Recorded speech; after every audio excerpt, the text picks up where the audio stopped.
Hello বন্ধুরা, মোহনার দিকের আরও একটি নতুন ব্লগে তোমাদেরকে অনেক অনেক স্বাগত। আর আজ আবার একটা নতুন রেসিপি নিয়ে চলে এসেছি। আর এটা হচ্ছে সর্ষে পোস্ত দিয়ে পটলের ভাপা। হ্যাঁ, আর এই গরমকালে কিন্তু এই এই রান্নাটা ভীষণভাবে পারফেক্ট একটা রান্না।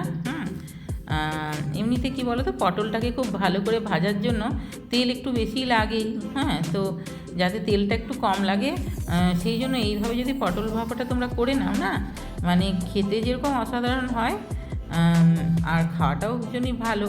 হ্যাঁ, খুব একটু কম তেল দিয়ে এই গরমের সময় খাওয়াটা ভীষণই ভালো।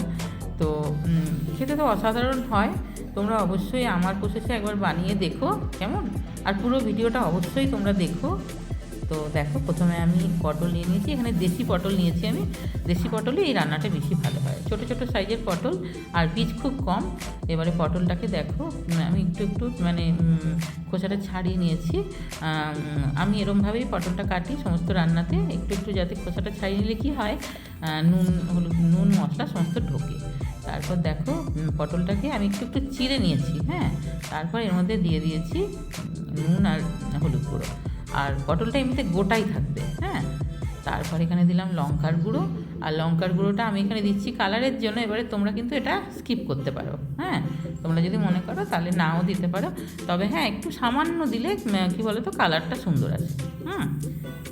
তো তারপরে এক এক করে মশলাগুলি দিয়ে দেবো। মশলা বলতে সর্ষে পোস্ত এখানে দিয়েছি, কালো সর্ষে 2 চামচ, ছোটো চামচের 2 চামচ। হ্যাঁ, আবার পোস্ত এখানে দেবো আমি 3 চামচ।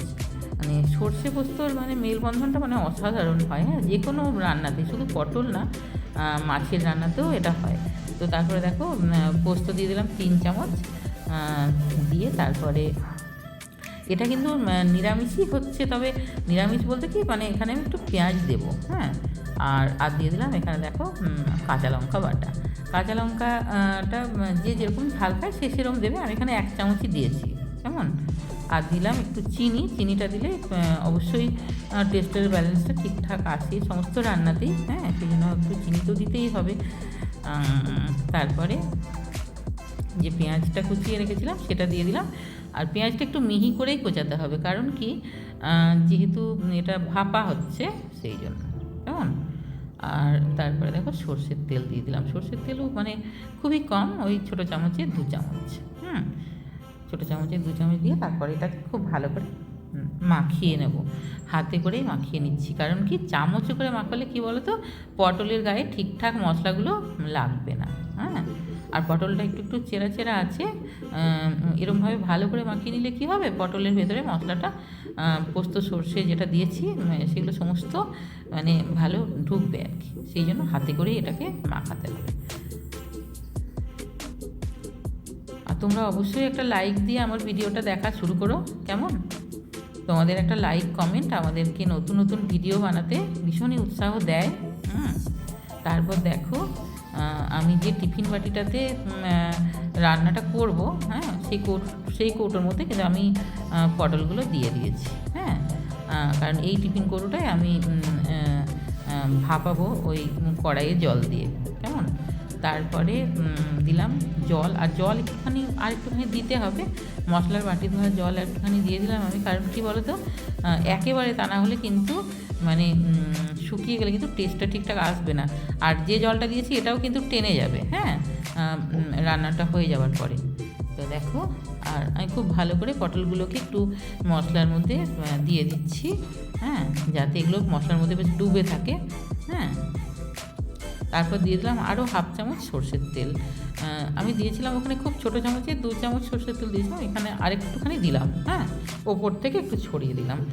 আর তারপরে এখানে লঙ্কা নিয়েছি, এখানে পাকা লঙ্কা, মানে কাঁচা লঙ্কার সাথে যে পাকা লঙ্কাগুলি থাকে দেখতে ভালো লাগবে সেই জন্য আমি এখানে পাকা লঙ্কা দিয়েছি। দিয়ে তারপরে এটাকে ঢাকনা বন্ধ করে এটাকে ওই জলের মধ্যে ভাপিয়ে নেবো আর কি। হ্যাঁ, তো দেখো আমি এখানে কড়াইয়ে জল দিয়েছি। আর জলটা সেরকম মাপেই দিতে হবে যাতে টিফিন কৌটোর ভেতরে জলটা না ঢুকে যায়। এটা তো তোমরা জানো, আমি জানি, তোমরা তো রান্না করো, তোমরা এগুলো তো জানোই, তবুও আর কি আমি বলে দিচ্ছি। এবারে জলটা গরম হওয়ার পর তারপরে আমি তো টিফিন কৌটোটা দিয়ে দিয়েছি। তারপর আমি এটাকে ঢেকে দেবো। আর এই রান্নাটা কিন্তু ঢেকেই করতে হবে, কারণ যাতে ওপর থেকেও এটা সেদ্ধ হয়। হ্যাঁ, সেই জন্য ঢাকনা বন্ধ করে এই রান্নাটা করতে হবে। আর আমি এখানে প্রায় 12 মিনিট মতো রান্না করেছিলাম। এবারে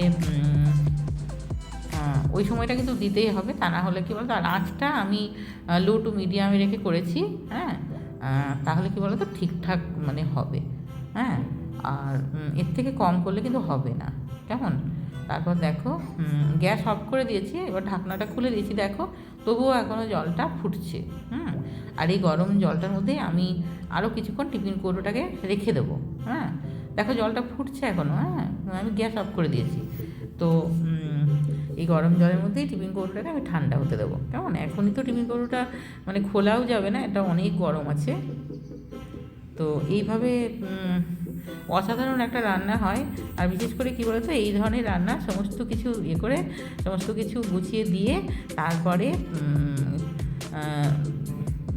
জলের মধ্যে ভাপতে দিয়েও কিন্তু আরও অনেক কাজ হয়ে যাবে। হ্যাঁ, তারপর দেখো এই যে খুলেছি আমি, ঢাকনাটা ঠান্ডা হয়ে যাওয়ার পর অসাধারণ দেখতে হয়েছে। শুধু অসাধারণ দেখতেই হয়নি, খেতেও হয়েছে অসাধারণ।